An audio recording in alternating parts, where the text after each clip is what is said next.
Halo teman-teman, kami dari kelompok 4 kelas 1B.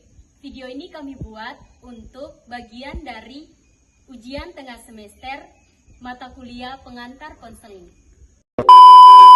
Pengertian prosedur konseling yang terstruktur penting dalam pelaksanaan layanan konseling. Menurut Corey, prosedur konseling yang terstruktur adalah serangkaian tahapan sistematis yang harus dilalui konselor dan klien untuk mencapai tujuan konseling. Struktur ini membantu konselor tetap fokus, konsisten, serta memudahkan evaluasi perkembangan klien. Prayitno menyatakan bahwa prosedur konseling yang terstruktur adalah alur sistematis yang berisi tahap-tahap konseling, mulai dari membangun hubungan, identifikasi masalah, eksplorasi, hingga evaluasi. Hal ini penting agar layanan konseling bisa berlangsung terarah dan sesuai dengan kebutuhan klien. Pengertian prosedur konseling yang terstruktur penting dalam pelaksanaan layanan konseling. Berikut penjelasan mengenai penting dalam pelaksanaan layanan konseling. Yang pertama, memberi arah yang jelas. Yang kedua, meningkatkan konsistensi dan keterandalan. Yang ketiga, mempermudahkan evaluasi dan terminasi. Yang keempat, mempermudahkan penyelesaian intervensi. Yang kelima, menunjukkan profesionalisme dan kredibilitas. Tahapan prosedur konseling yang umum dilakukan dalam praktik konseling. Menurut Prayitno tahun 2004, tahapan konseling terdiri dari pembukaan, membangun hubungan konseling antara konselor dan klien, pengungkapan masalah, klien menyampaikan perasaan, pikiran, dan masalah yang dihadapi, penggalian dan pemahaman. Konselor membantu mengeksplorasi masalah secara lebih mendalam. Pemecahan masalah, menentukan alternatif solusi dan strategi yang mungkin dijalankan. Pengakhiran, menutup proses konseling setelah mencapai tujuan atau kesepakatan. Menurut Kavanagh dan Talstov tahun 2002, ada 5 tahap pokok konseling. Yang pertama, relationship building, membangun kepercayaan. Yang kedua, problem assessment, mengumpulkan data dan memahami masalah. Yang ketiga, goal setting, menyusun tujuan yang realistis.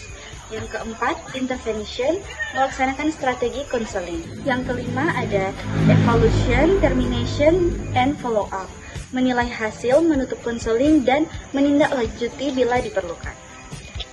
Teknik yang digunakan konselor pada setiap tahapan konseling yaitu tahapan pembentukan hubungan, tahapan perencanaan, tahapan pemahaman, tahapan identifikasi, dan tahapan terminasi. Sumber 1 menurut Corey bahwa konselor adalah instrumen utama dalam konseling. Kepribadian konselor termasuk nilai, sikap hidup, dan integritas berpengaruh langsung pada efektivitas layanan. Konselor yang memiliki kesadaran diri lebih mampu mengelola pribadi dan benar-benar fokus pada kebutuhan klien. Sumber 2 menurut Glading 2012, Glading menyatakan bahwa efektivitas konseling tidak hanya ditentukan oleh teknik, tetapi juga oleh kualitas pribadi konselor, seperti kehangatan, rasa humor, keaslian, dan keterbukaan dan kemampuan menjalin hubungan yang sehat. Jadi kesimpulannya, prosedur konseling yang terstruktur sangat penting dalam pelaksanaan layanan konseling karena memberikan arah yang jelas, meningkatkan konsistensi, mempermudah evaluasi, menegaskan profesionalisme, serta menjaga efektivitas proses konseling. Para ahli seperti Corey, Winkel, Prayitno, Gison, dan Michelle, serta Glading sepakat bahwa struktur diperlukan agar konseling berjalan sistematis, terarah, dan dapat ditanggungjawabkan. Tahap-tahap konseling pada dasarnya memiliki pola yang hampir sama menurut berbagai ahli, dimulai dari pembukaan dan pembentukan, didefinisikan serta eksplorasi masalah, pemahaman dan penafsiran, perencanaan, serta memecahkan masalah hingga ke tahap terminasi dan tindak lanjut. Permisi.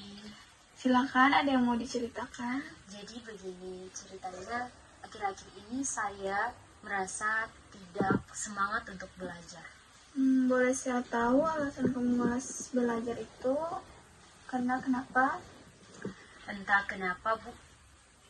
Entah kenapa setiap kali mau baca buku atau mau buka buku itu saya merasa capek duluan. Jadi kadang saya juga merasa tidak percaya diri karena nilai saya belakangan ini menurun. Jadi kamu merasa nilai-nilai kamu belakangan ini menurun. Saya bisa merasakan betapa kecewanya kamu setelah berusaha tetapi belum berhasil yang diharapkan, mendapatkan hasil yang kamu harapkan. Iya, baik. Saya jadi sering membandingkan diri saya dengan teman-teman yang lebih dari saya gitu. Itu wajar, kadang kita merasa seperti itu tapi membandingkan diri justru bisa membuat semangat makin turun. Kalau kamu ingat dulu apa yang biasanya membuat kamu semangat belajar? Kalau dulu sih saya semangat belajar karena ingin membuat orang tua bangga, tapi sekarang saya merasa takut dan takut untuk mengecewakan mereka. Gitu. Jadi sebenarnya kamu masih bisa masih punya keinginan untuk membuat orang tua kamu bangga. Hanya saja rasa takut gagal membuat semangatmu menurun ya. Iya, baik, tepat sekali. Baik, dari ceritamu tadi kita bisa mulai dari cari cara untuk membangun kembali motivasi belajar. Dengan fokus pada hal-hal kecil yang bisa kamu lakukan setiap hari. Bagaimana menurut kamu? Saya mau coba, saya ingin semangat lagi seperti dulu. Sekian dari kelompok kami. Jika ada salah kata mohon dimaafkan. Terima kasih.